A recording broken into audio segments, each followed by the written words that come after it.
नमस्कार, बहुत स्वागत है आप सभी का। मैं हूं सुशांत सिन्हा। दिल्ली चुनाव के नतीजे आ चुके हैं और बॉस क्या नतीजे आए हैं।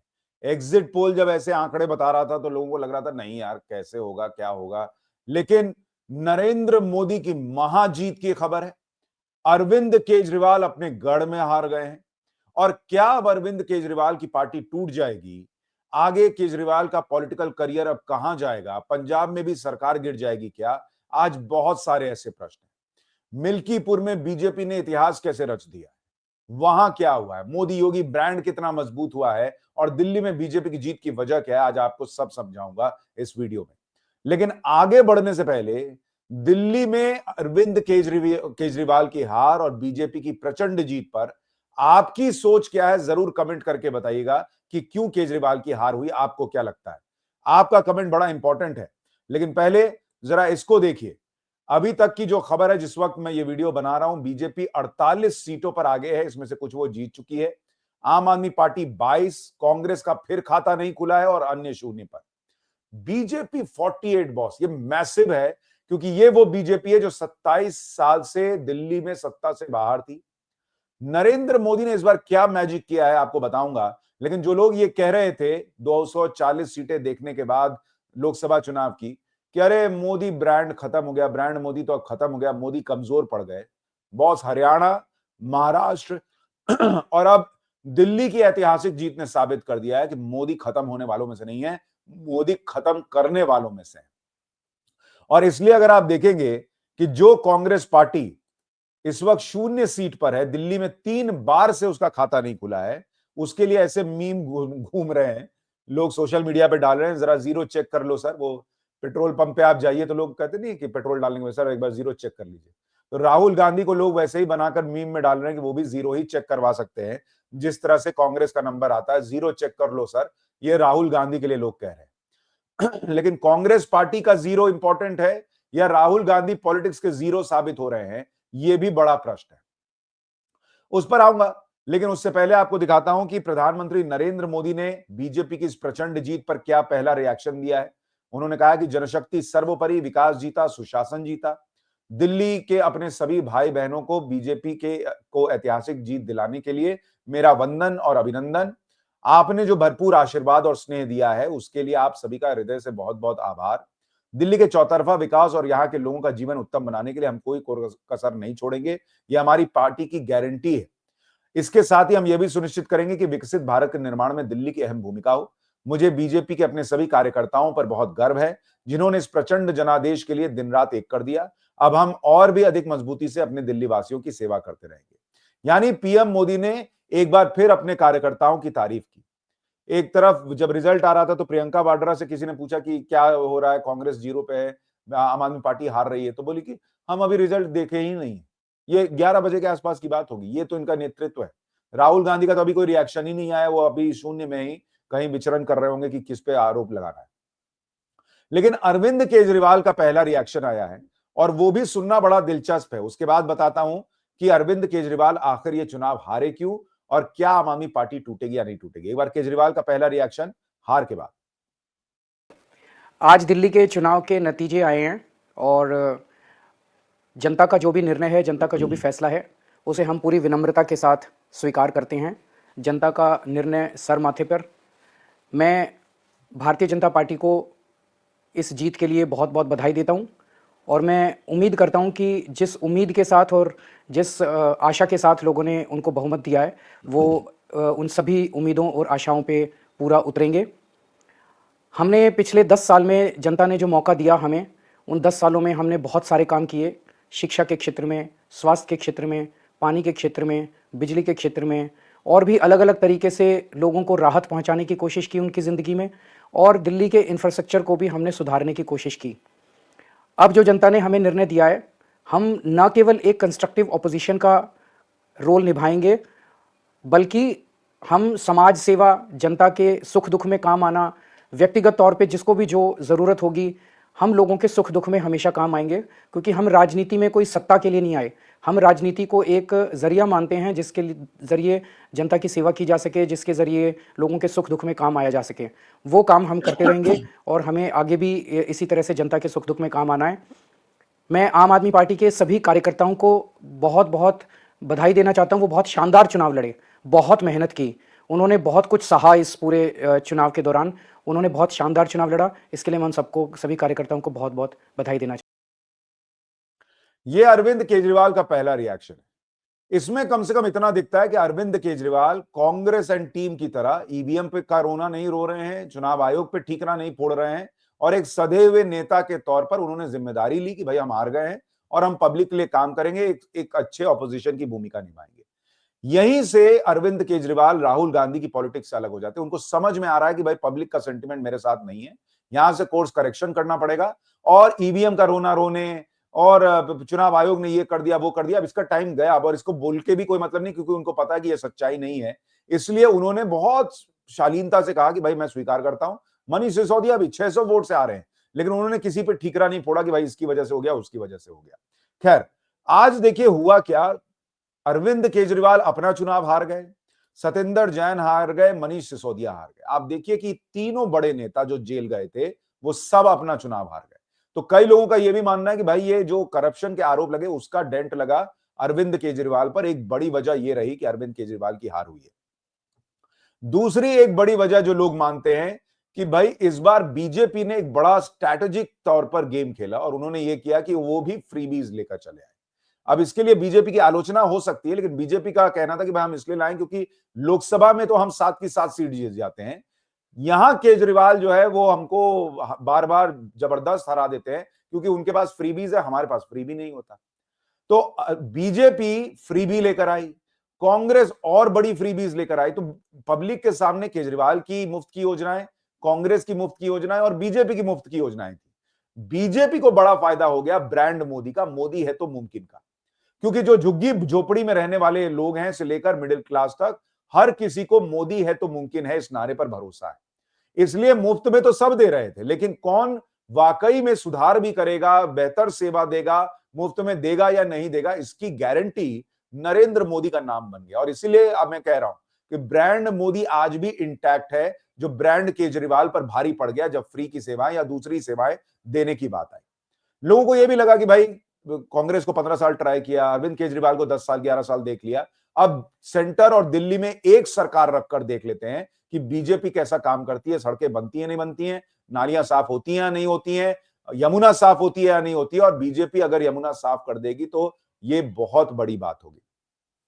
तो इस पूरे चुनाव में मुझे लगता है ब्रांड मोदी बड़ा बड़ा फैक्टर रहा है, क्योंकि नरेंद्र मोदी जहां जहां चुनाव प्रचार करने भी गए दिल्ली में, वो सारी सीटें बीजेपी ने जीती है, और राहुल गांधी जहां जहां प्रचार करने गए वो सारी सीटें कांग्रेस जो है वो हार गई है।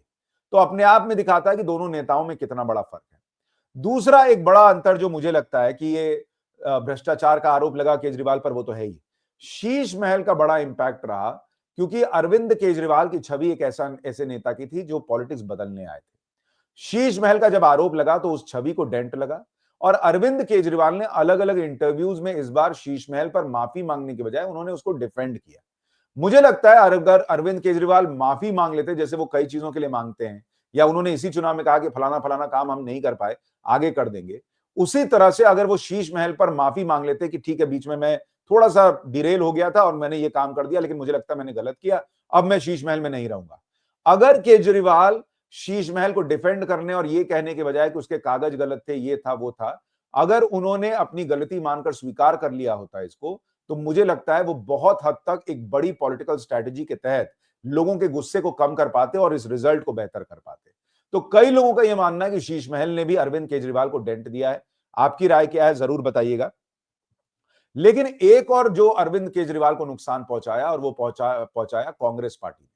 कांग्रेस पार्टी भले 0 सीट लाई, लेकिन उसने अरविंद केजरीवाल को बड़ा डेंट दिया। जैसे अगर मैं आपको कुछ सीटों के बारे में बताऊं, नई दिल्ली की सीट जहां अरविंद केजरीवाल करीब करीब 4000 वोट से हारे, और आप देखिए संदीप दीक्षित को कितने वोट मिले, 4568। यानी अगर संदीप दीक्षित न लड़े होते या आम आदमी पार्टी और कांग्रेस का गठबंधन होता तो केजरीवाल ये चुनाव ले जा सकते थे। लेकिन केजरीवाल उतने ही अंतर से हारे जितने मत ऑलमोस्ट संदीप दीक्षित को पड़ा। इसी तरीके से आप देखिए मनीष सिसोदिया जो मात्र 600 वोट से हारे, उनको भी कांग्रेस के कैंडिडेट को 7350 वोट गया। अब आप सोचिए अगर कांग्रेस का ये कैंडिडेट ना होता, और कांग्रेस ने बहुत मजबूत कैंडिडेट उतारा वहां पर, नई दिल्ली में भी संदीप दीक्षित को उतारा मजबूत कैंडिडेट, यहां पर भी कांग्रेस ने मजबूत कैंडिडेट को उतारा, और अगर ये ना होता तो मनीष सिसोदिया भी अपना चुनाव निकाल लेते। इसी तरीके से अगर आप देखेंगे सौरभ भारद्वाज जो ग्रेटर कैलाश में हार गए, उनको 3188 वोट से हार मिली, और जो कांग्रेस के कैंडिडेट थे गुरमीत सिंह भी, उनको 6711 वोट मिला। अगर कांग्रेस का उम्मीदवार वहां ना होता तो यानी आम आदमी पार्टी को वहां भी जीत मिल सकती थी। तो ऐसी कई सीटें हैं, मुस्लिम बहुल सीटों में कांग्रेस ने आम आदमी पार्टी का वोट काट दिया। तो एक विनर की कैटेगरी है, एक लूजर की कैटेगरी है, और एक कटर की कैटेगरी है जो वोट काट रहा था, और वो है कांग्रेस पार्टी। और कांग्रेस पार्टी स्ट्रैटेजिकली इस चुनाव में आम आदमी पार्टी को, केजरीवाल को डेंट करना चाहती थी, क्योंकि केजरीवाल हर जगह जहां जीतते हैं वो कांग्रेस को ही खाते हैं। तो कांग्रेस ये चाहती थी कि किसी तरह से केजरीवाल को खत्म किया जाए, इसलिए कांग्रेस ने सिर्फ कैंडिडेट नहीं उतारे, मजबूत कैंडिडेट उतारे जहां पर क्लोज फाइट्स थी, और उसका नुकसान अरविंद केजरीवाल को हुआ है, ये दिखता है।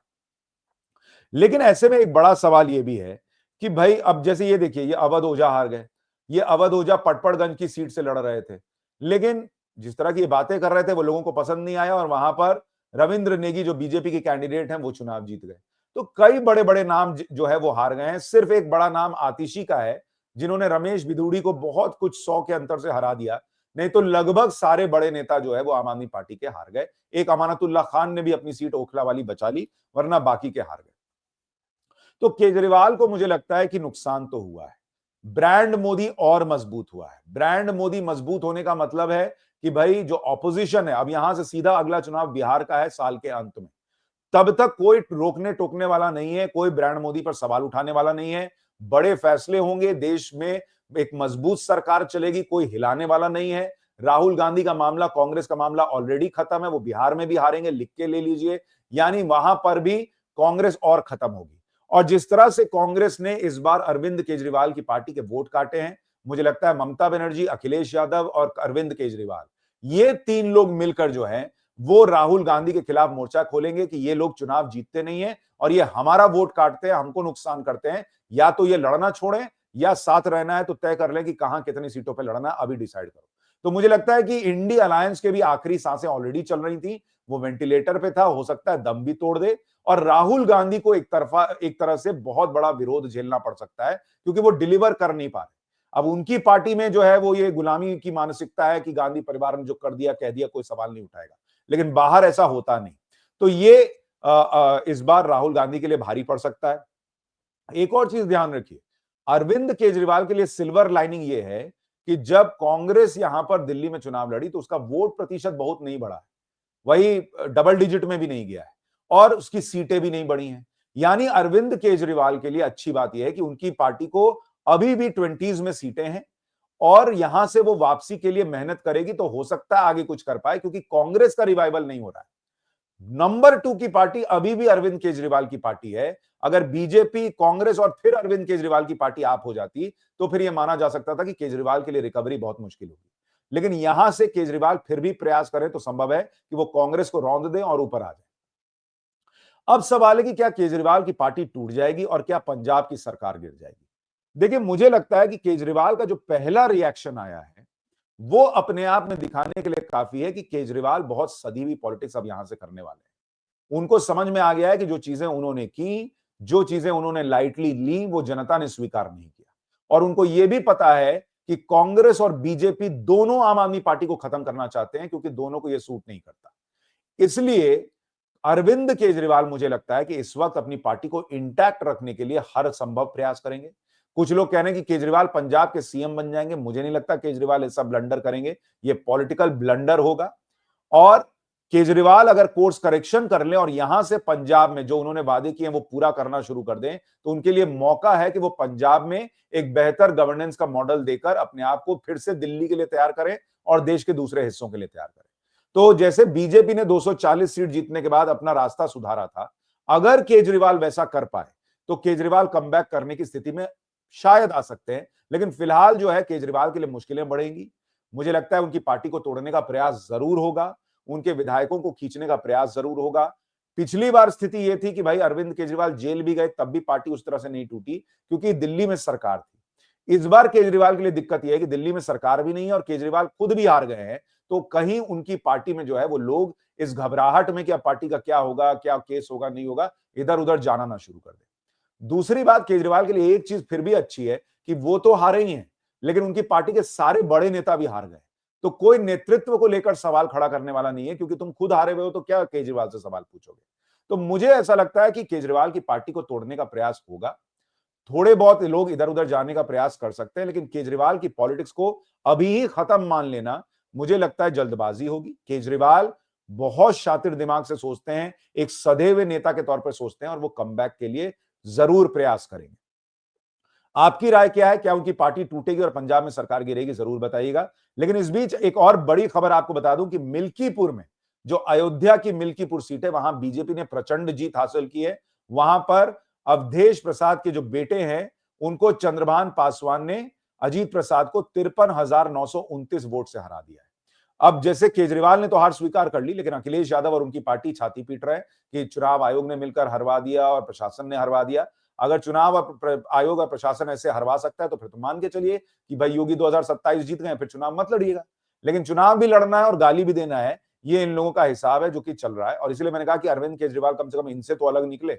उन्होंने चुनाव आयोग को और ईसी को और ईवीएम को गाली नहीं दी। लेकिन मिल्कीपुर की जीत दिखाती है कि कैसे मोदी योगी के राज में हिंदू एकता जो है ना, वो कंसोलिडेट हो रही है, हिंदू एकता का नैरेटिव सेट हो रहा है। क्योंकि जब अयोध्या में हार हुई और अरविंद केजरीवाल ने अवधेश प्रसाद को एक ट्रॉफी की तरह साथ लेकर घुमाना शुरू किया, यह दिखाने के लिए कि देखो मैंने बीजेपी को अयोध्या में हरा दिया, उसने लोगों के जख्मों पे नमक का काम किया। जिन लोगों को लगता था कि भाई मंदिर बना अयोध्या में, राम मंदिर बना, फिर भी बीजेपी हार गई, ये क्या गलती हो गई, उन लोगों के जख्मों को भरने ही नहीं दिया कि अखिलेश यादव ने अवधेश प्रसाद को ट्रॉफी बनाकर घुमाते वक्त। और इसलिए माफ कीजिएगा, अखिलेश यादव इस हार के लिए खुद भी जिम्मेदार है। उन्होंने अहंकार दिखाया और उस अहंकार की हार हुई है जो आज नतीजा आया है मिल्कीपुर में। और मोदी योगी का ब्रांड और मजबूत हुआ है। जो लोग कह रहे थे योगी की कुर्सी खतरे में है, कोई खतरे में नहीं है बॉस। आप देख लीजिए, 10 उपचुनाव हुए हैं यूपी की सीटों के और उसमें 8 पर बीजेपी जीती है, 2 पर अखिलेश यादव जीते हैं, वो भी उनका गढ़ रहा है इसलिए जीते हैं। मोदी योगी का इंटैक्ट रहना, उनकी जोड़ी का इस तरह से काम करना, यह दिखाता है कि बीजेपी की हिंदुत्व वाली पॉलिटिक्स और मजबूत होने जा रही है। हमने महाकुंभ में देखा जिस तरह से हिंदू एकता और सनातन की एकता नजर आई है, वो देश में फैलती हुई दिख रही है।